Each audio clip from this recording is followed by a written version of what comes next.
স্বাগতম বন্ধুরা, আমরা হাজির হলাম আমাদের আরেকটি নতুন ভিডিও নিয়ে।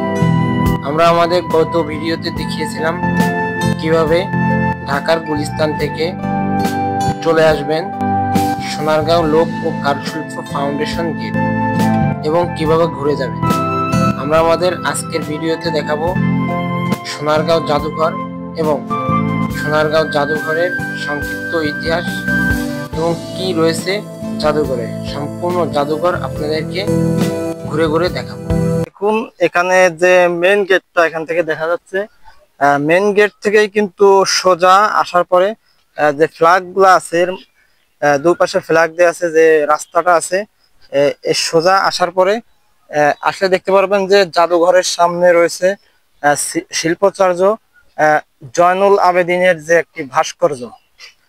সে ভাস্কর্য কিন্তু এই জাদুঘরের সামনেই রাখা আছে। জয়নুল আবেদিনের যে ভাস্কর্যে তার যে ইতিহাস সংক্ষিপ্ত করে লেখা আছে।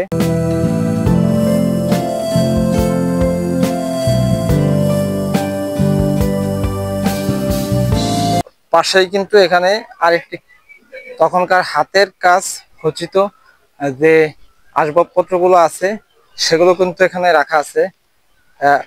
এগুলো সাধারণত এখন গ্রাম অঞ্চলে দেখা যায়, সেগুলোই কিন্তু এখানে সুন্দর করে সাজানো রাখা আছে। লাঙল, তারপরে কৃষকদের যে টুপিগুলো আছে, কৃষকদের টুপি, পাখির খাঁচা ইত্যাদি, এবং মাটির হাড়ি।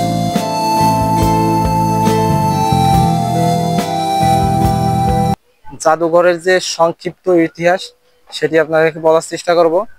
এখানে দেখুন, ইতিহাসের প্রাচীন নগরী সোনারগাঁও, বাংলাদেশ লোক ও কারুশিল্প ফাউন্ডেশন। তো বাংলাদেশ লোক ও কারুশিল্প প্রতিষ্ঠান 1975 সালের 12ই মার্চ এটি জাদুঘরটা পুনর্নির্মাণ করে। মূল দরজা, সেই মূল দরজা দিয়ে আমরা প্রবেশ করব এবং এরা কিন্তু আধুনিক যে প্রশাসনিক ভবন এবং সাথে জাদুঘরও, এর ভিতরে ঢুকবো এবং আপনাদেরকেও ঘুরে ঘুরে দেখাবো।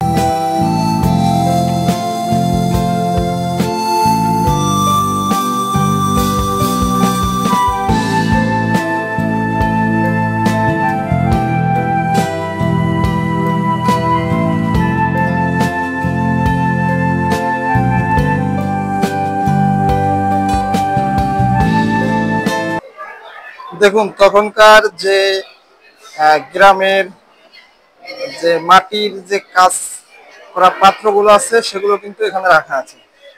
এরপরে দেখাবো হচ্ছে পরবর্তী, যেমন এখানেও কিন্তু কিছু জিনিসপত্র রাখা আছে।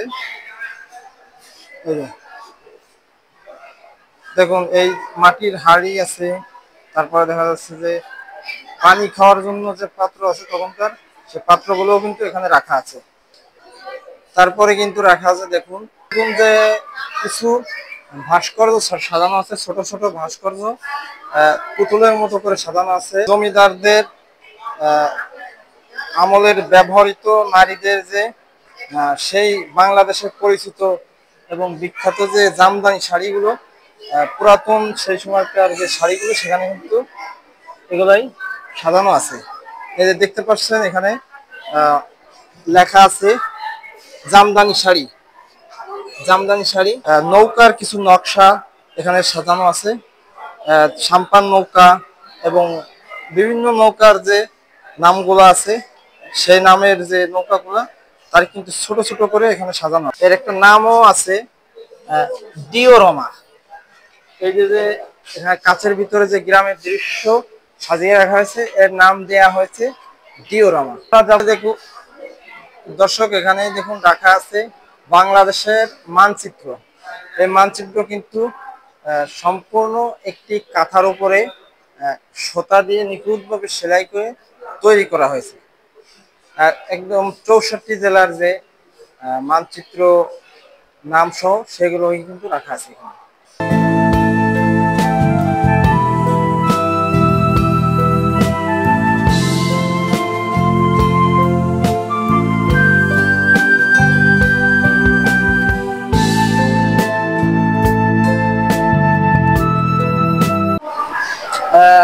বন্ধুরা, এখানেই দেখুন যে সাজানো আছে, এখানে পানের বাটা এবং এখানে কিছু ছড়ি এবং কিছু পাত্র সাজানো আছে দেখুন।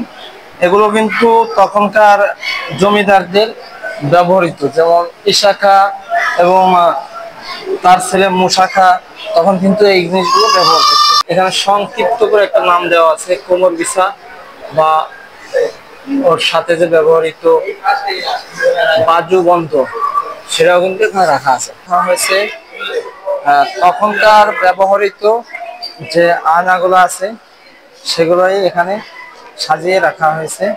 ছোট ছোট যে পালকিগুলা কাঠের, সেই ছোট যে পালকি সেগুলো কিন্তু এখানে হবে, এবং নিচে চাকা লাগানো, সম্ভবত এগুলো ঘোড়ার সাহায্যে চালিয়ে নিয়ে যাওয়া হতো।